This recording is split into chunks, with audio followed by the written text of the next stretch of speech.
in all of the relevant areas. Established infrastructure is going to be very important for making a start. In the zero emissions economy, if we're playing the superpower role we can, if we're supplying 8% of the decarbonisation in the world as a whole by supplying iron metal, aluminium metal, silicon metal, etc., then we're going to need an electricity system in Australia as a whole about 50 times as big as the current one. So the established infrastructure gives us a start, and so the established electricity systems developed for the old coal industries and gas industries can help to get us started. For example, Collie. The West Australian power since the 1920s has all been built around digging up coal in Collie, putting it into a generator and having long wires going up to Perth and further north to the Midwest, out across the wheat belt to the eastern goldfields, down to the Great Southern. That's been the system. Burn coal, generate electricity, send it out. In the new economy, all those wires are very valuable in getting started. There won't be enough. All they'll do is get us started, but they're very important in getting started. And all of those places in West Australia happen to be great places for renewable energy. And so those wires are going to be very valuable in bringing the power back. And you can have, Collie can be a great industrial centre using renewable energy for processing minerals and other things. Very similar opportunity, the Upper Spencer Gulf in South Australia, the old Iron Triangle. You just happen to have quite close to each other. Port Pirie, which was established to process all the Broken Hill ores. In its day, the source of great innovations in metals processing. Across the water, Whyalla, the steel town up the top of the Gulf, Port Augusta, the coal generation town. You've got all the infrastructure there that can do the new things, and just as Collie here can do the new things. Newcastle and Port Kembla in New South Wales, the Latrobe Valley in Portland in Victoria, Gladstone in Queensland. So the base from the old economy can be very important in getting us started.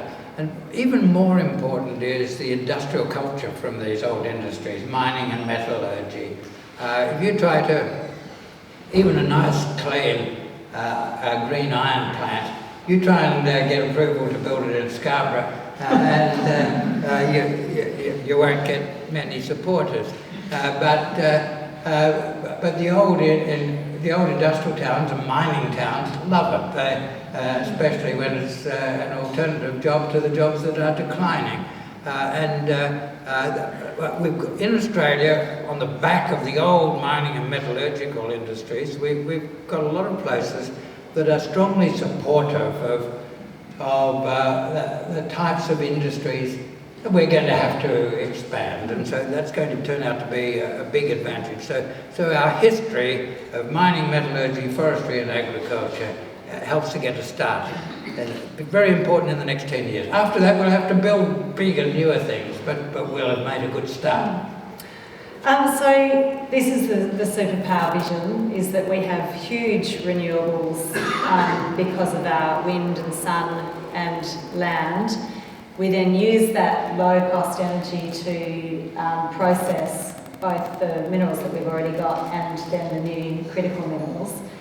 You mentioned, and in your book you talk about that, when thinking about how big is this opportunity, and you talk about it being 50 times the size of the national electricity market, which is of course not national because it's on the east coast, which actually converts to a very, very large area of solar panels, for example. And tell us the numbers, and then tell us how realistic is this? Well, that's up to you. For us to supply all of the energy to process all of the materials that will allow the low-cost decarbonisation of the countries that will find it very hard in Europe and Northeast Asia, so that we're we're doing 8% of the world's decarbonisation, making ourselves very rich in the process. If half of the energy comes from solar and half from wind, the solar panels will cover 0.5% of the Australian land area. Now, when I was first doing this arithmetic, I tried it out. I was at dinner with my wife Jane and a couple of grandkids, and Jane said, "Well, that's just crazy. You're not going to cover 0.5% of Australia." And the grandkids all said, "Oh, that's easy. Let's do it." So this will be a point of contention. One thing for sure, if your concern is environmental disruption, and let's be clear, you can't put in that amount of solar energy and wind and transmission lines without an environmental cost. But done properly and carefully and responsibly, it will be a measured and limited cost. The cost will be very much greater if the European and Northeast Asian economies who will be relying on us tried to do it themselves, and more likely they would fail to do it themselves, and we wouldn't deal with climate change, and that's going to be catastrophic for the environment. So, but these are important discussions we'll have to have. I don't think we'll be able to do that unless governments make it very clear that they're taking these environmental issues very seriously and managing them very closely. That's got to be part of the process. I see it as a precondition for success. And there will be some tough trade-offs, but I guess understanding what the alternative is needs to be part of that discussion. I'd love to move on now to what it will take to actually realise this vision. And I mean, the first, when you think about 0.5% of Australia's land mass covered in solar panels, it immediately makes you think about the capital involved in that. What are the capital requirements? My estimate there, and things will change, new technology will probably lower it, but then if we get really good at it, we might want to do more than 8% of the rest of the world. But from the sums I did for the book, it'll take about $8 trillion. 8 trillion might seem a lot. It's actually only 25 times what we're going to spend on subs.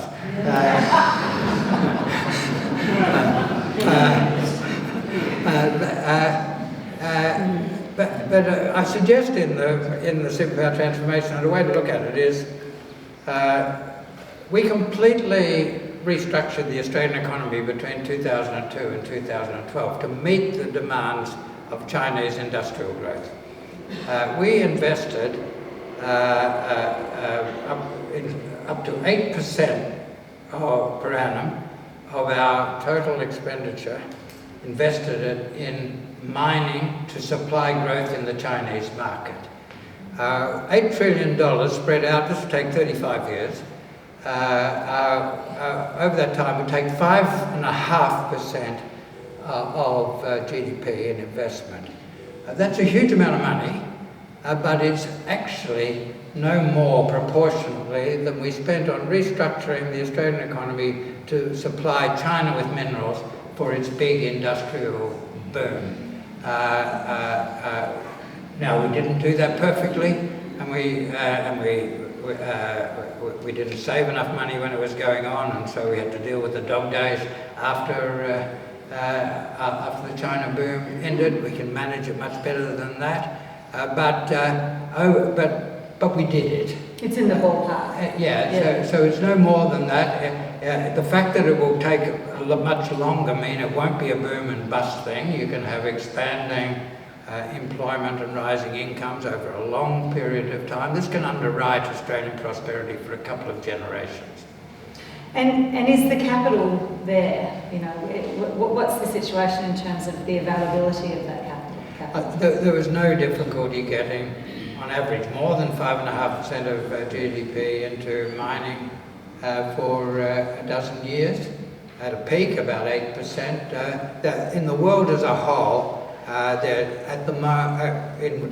the 21st century, there tends to be an excess of savings over investment.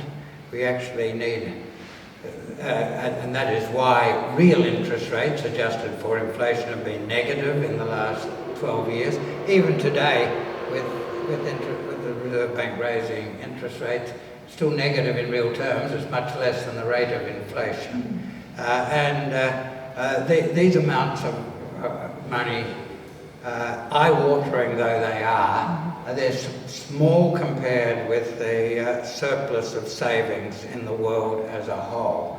I've written other things about that issue, but there's no surplus of savings. Even in Australia, we can supply a lot of it ourselves. Our own savings are very high. The resources of our superannuation funds. Our superannuation funds don't want to take any risks, so they won't be at the frontier of things. But once the risk's been taken out of it, other companies have defined the projects, taken the risk out, then the superannuation funds will be invested just in the assets to get a normal sort of return. We will need international capital, as we always have, and that is not going to be a difficulty so long as we manage our economy reasonably well, where the sort of economic stability that makes it possible for large amounts of foreign capital to arrive. So to get there, we need money, and Ross, I think, has put a good, position that that's possible. It's not out of the ballpark, and there are sources of that capital. What else do we need to get there? It's going to be very demanding of skills, including a lot of new skills, including a lot of high skills, a lot of currently rare professional expertise in engineering, in a lot of the applied sciences, in the land sciences. So our universities are going to have to get cracking. It would be a pity if we're not mainly training our own people. In the last couple of decades, Australia's tended to think that if you've got a labour problem, you import it. It will work better for our society if we put the main emphasis on our own education and training. There's going to be huge growth in demand for a lot of very, very specialised trade skills. Obviously, electrical skills, construction skills, a lot of others, and our current capacity is not adequate to train people we need. That's going to be very large. We're going to have to put a huge effort into, you've already touched on in the question about the environment, but we're going to have to put a very big effort into managing the environment and managing relations with communities, including Indigenous communities. Very high proportion of the best solar and wind resources are on land on which Indigenous Australians have management rights of one kind or another, and this is not going to work unless they're happy with it and in many cases leading it. Now, in my work in the last decade and a half, I've become aware of how much interest there is in Indigenous communities in playing leading roles in this. They don't want to just be a passive recipient of a royalty stream. They want to have a bigger role in shaping things. So we're going to have to put a big effort into managing environmental implications of what we're doing and community relations, not only, but certainly including prominently relations with Indigenous Australians. We're going to need a smoothly functioning international trading system. We had one, good enough to support the growth and industrialisation of China and us becoming a big exporter of minerals to them. If we saw a major breakdown of the world trading system, then that would be problematic.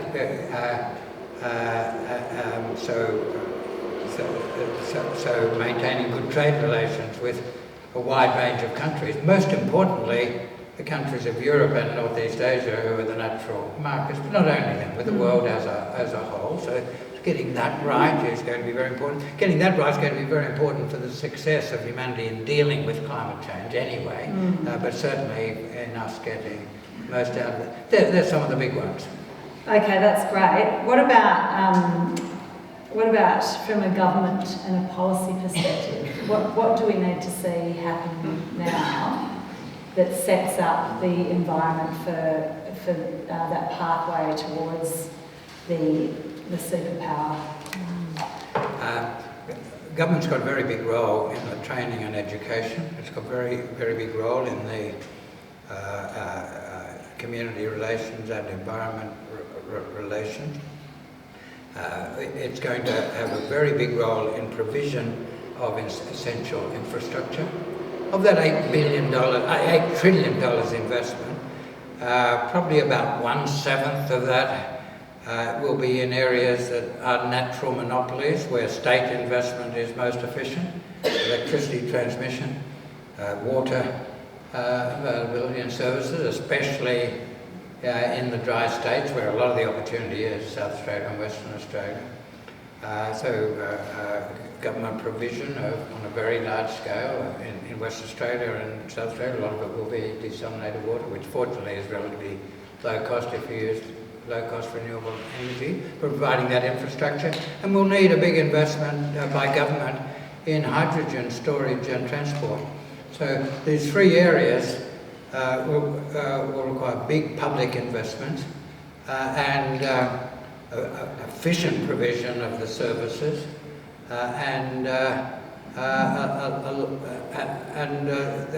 these services will need to be provided on a scale way beyond anything we've thought about. So there's got to be a change of mindset about that. There's going to be a lot of innovation.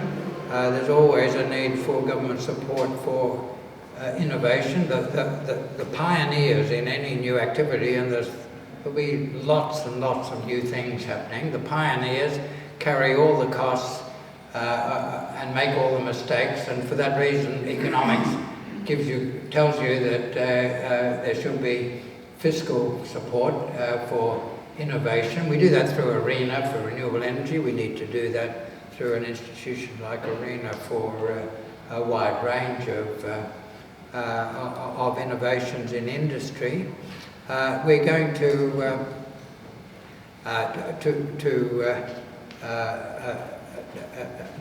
need government paving the way on our international trading relationships to securing access for international markets.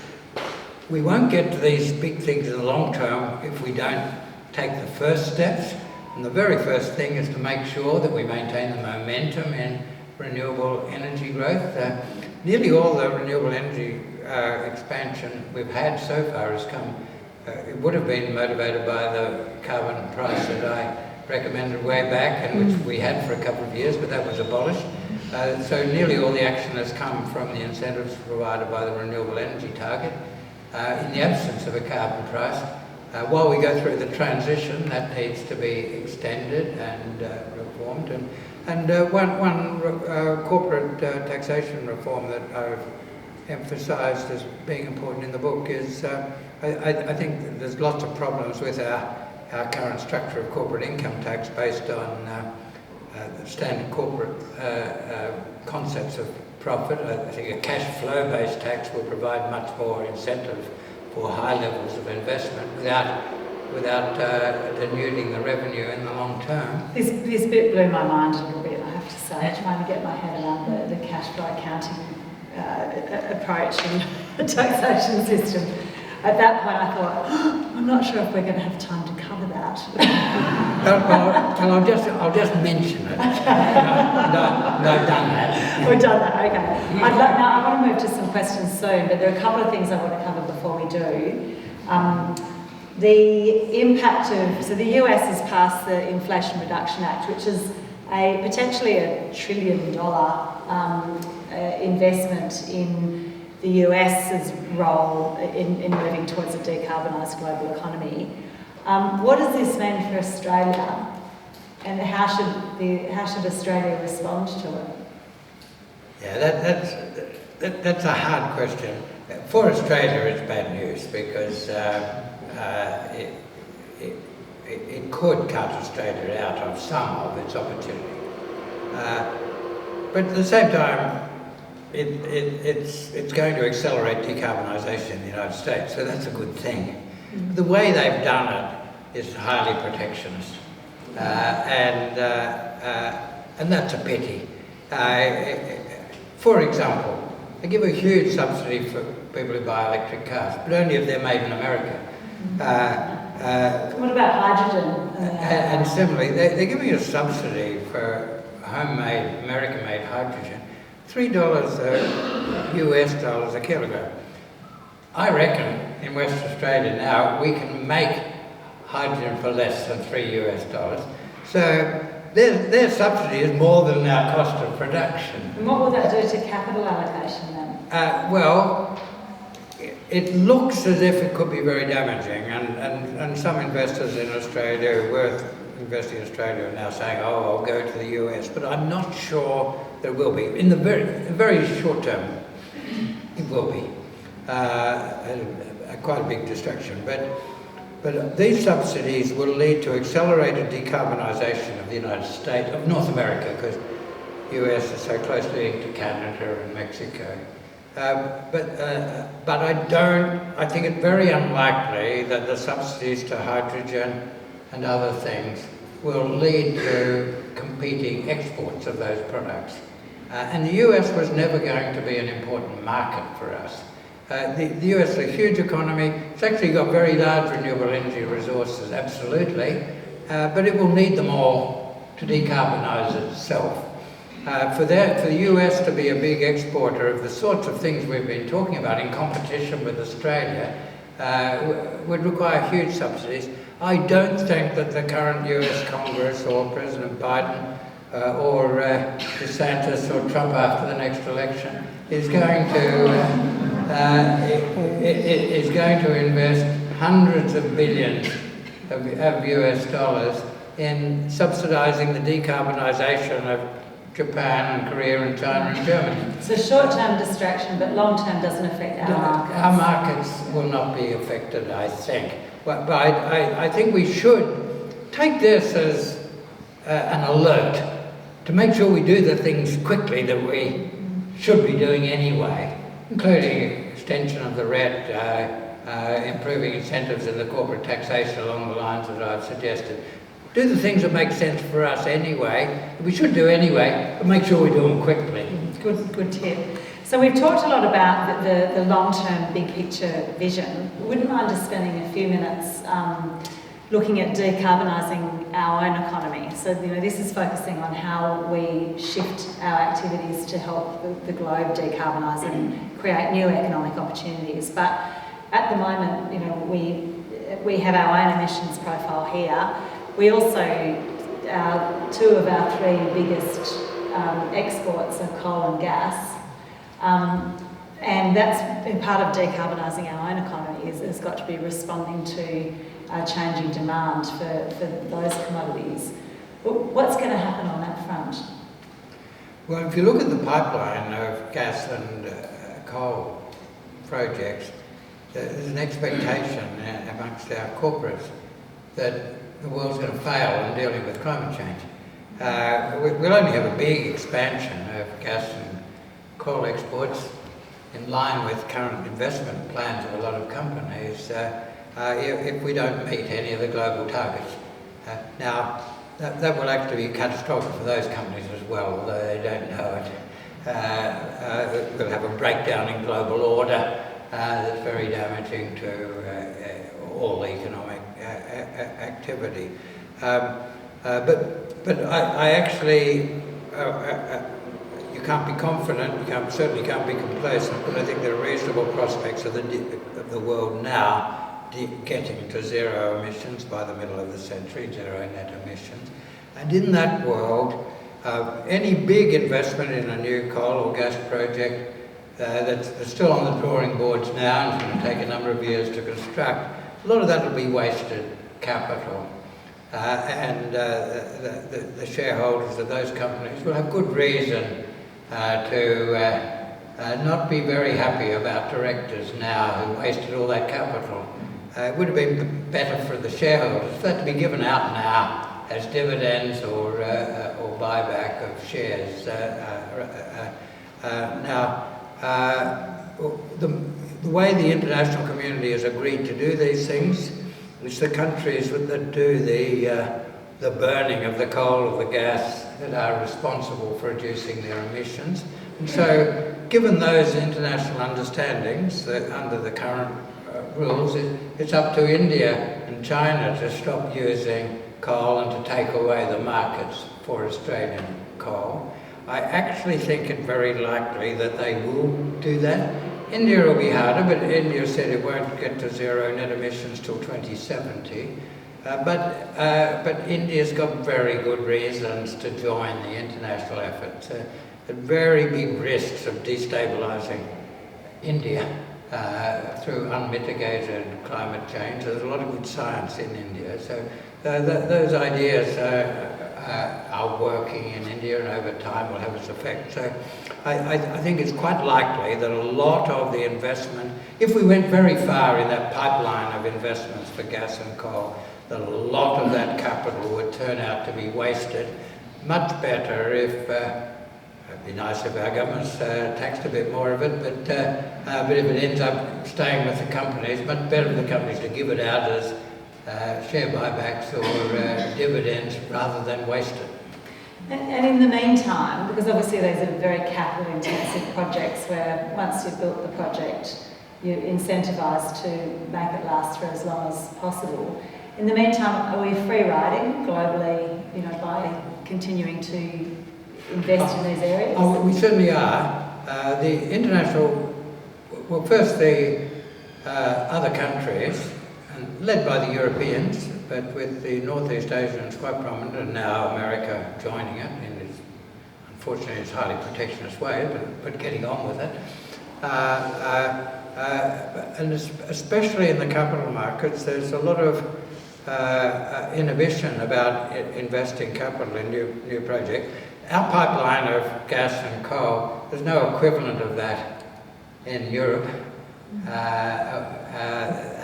And so we are free riding. There's still coal you could use in Britain or Germany, and through this current crisis with Russia, they're using a bit of it, but that'll be a very temporary thing. The inhibitions about investment in other countries leads to a higher price of gas and coal, and that's the source. It's one of the two sources of the very high profits of coal and gas companies now. Part of it is free riding, and the other is profiteering from the Russian war, the restrictions on Russian export to put up prices. So the very high profits of gas and coal now come from those two sources. I really liked a line in the book that you said the Stone Age didn't end because we ran out of stones. Something better came along. Ross, I might finish there and open it up to questions from the floor. We've covered a lot of ground all over the place. First, lady in the back, yep. Yes. I'll yell until the... Thank you. You mentioned shareholders briefly. I'd like to go back to that. And you also mentioned ASX-listed companies, established companies, won't lead innovation. My question's about shareholder tolerance of doing innovation within those big companies have huge reserves. Do you think there's opportunity to change company law to incentivise that so board directors aren't stopping that on the idea of shareholder tolerance for a new industry and innovation being risky? I don't think you would solve the problem with new law. I think the problem will be solved competitively. Norman Pater and I are directors of Zen Energy. We're going to do it, and either others won't follow us and compete with us, in which case we'll do a lot, or everyone will see that the only way to go is the way we're going, and they will compete with us, and we won't be as big. Either way is okay. Yeah. No, I don't think that you can change the law to get directors to behave in a different way. This is a deeper cultural thing. But I do think that the world as a whole has gone over a bit of a rampant on this issue in the last couple of years, especially, a series of events with the Paris Agreement, the Glasgow agreement, and even the response of Europe to the Russian war.